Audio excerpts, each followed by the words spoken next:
બોલો સદગુરુ મહારાજની,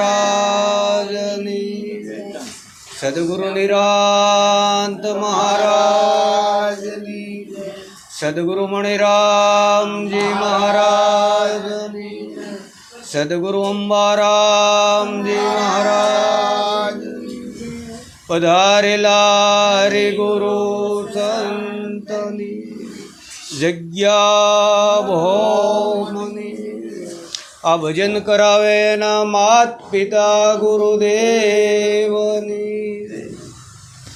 આજે આસો સુદ 12નો પવિત્ર દિવસ, એમાંય આપણે સુરતની પાવન ભૂમિના ભૂમિ ઉપર આપણે રસીલાબેન અને હરેશભાઈ દરેક સંતો ભક્તોને બોલાવીને સત્સંગનો લાભ લીધો ને લેવરાયો, દર્શનનો પણ અરસપરસ લાભ લીધો.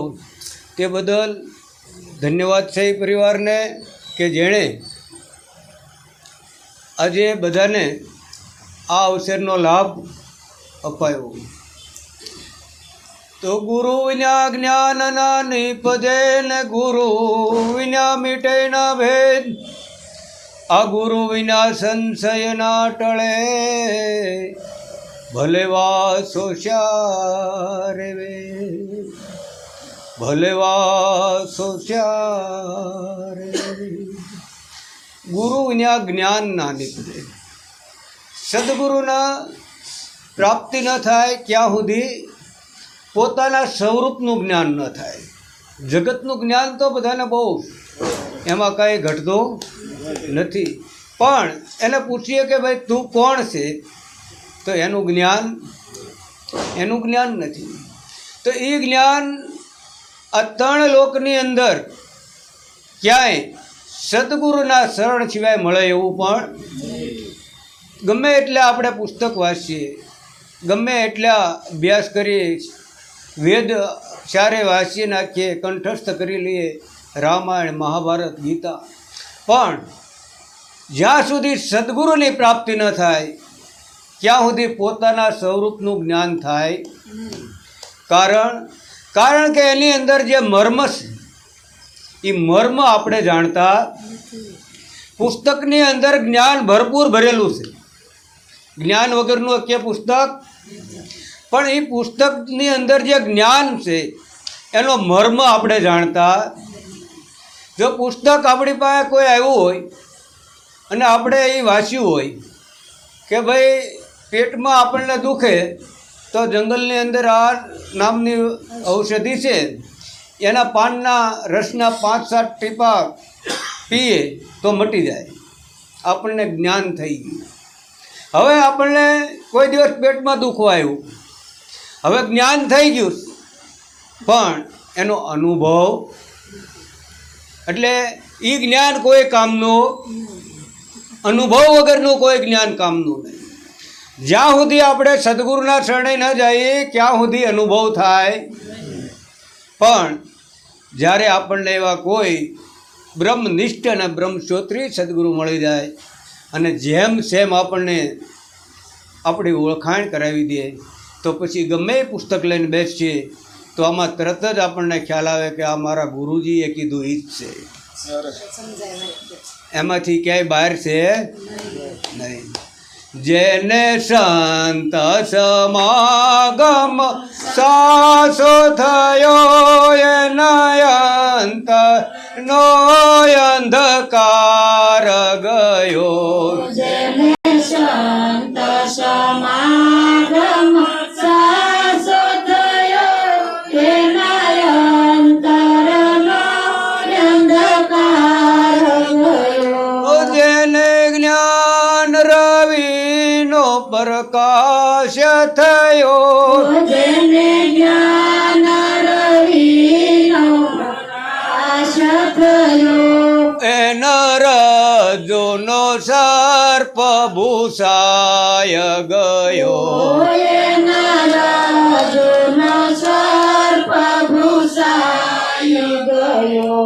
જે જ્ઞાન ગંગામાં ડૂબી ગયો, સિંધુ સુકાય ગયો.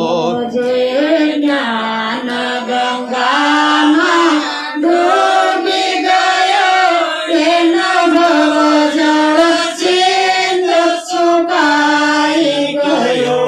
જેને સંત સમાગમ સાસો થયો એના અંતરનો અંધકાર ગયો.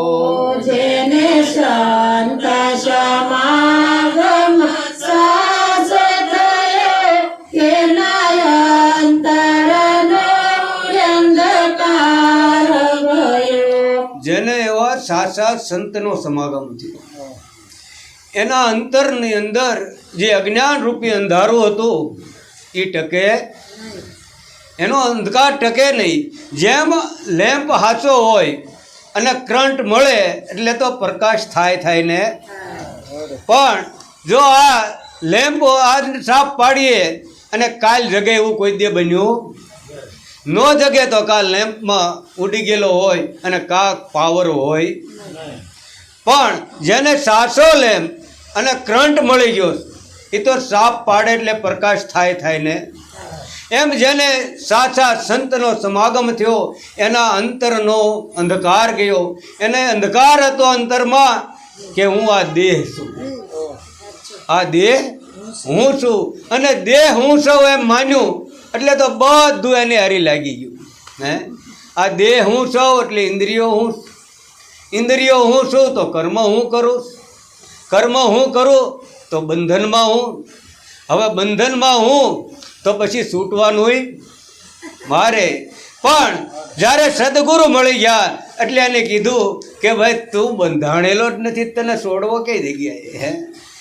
કોઈ બંધાણેલો હોય એને છોડી શકાય, પણ જે બંધાણેલો નથી, જે છૂટો જ છે, પણ એને તો એક ખાલી અજ્ઞાન અવસ્થાઈ આ એક ભાસ થયો હતો કે હું બંધાણેલો છું.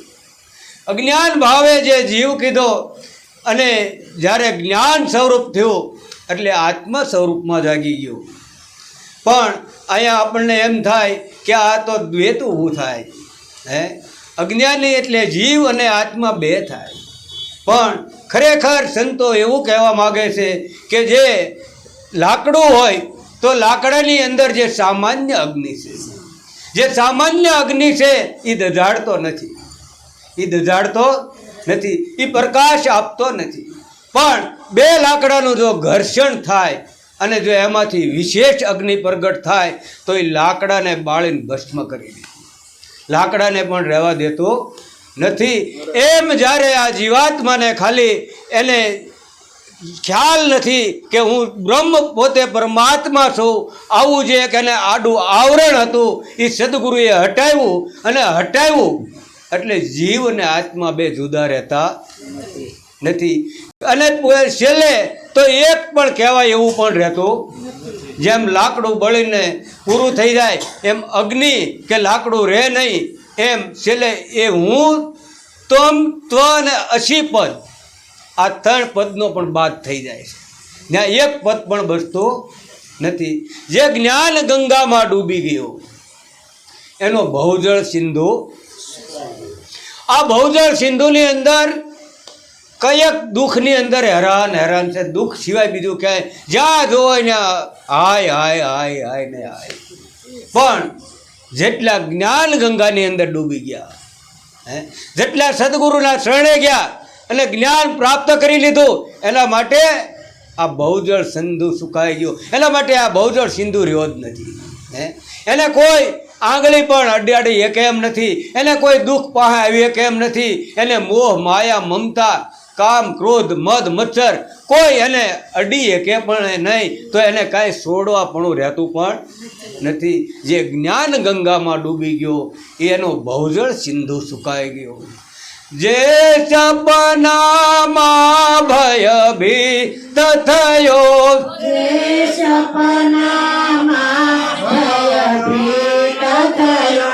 જાગીને જોતા એનો સંશય ટળ્યો.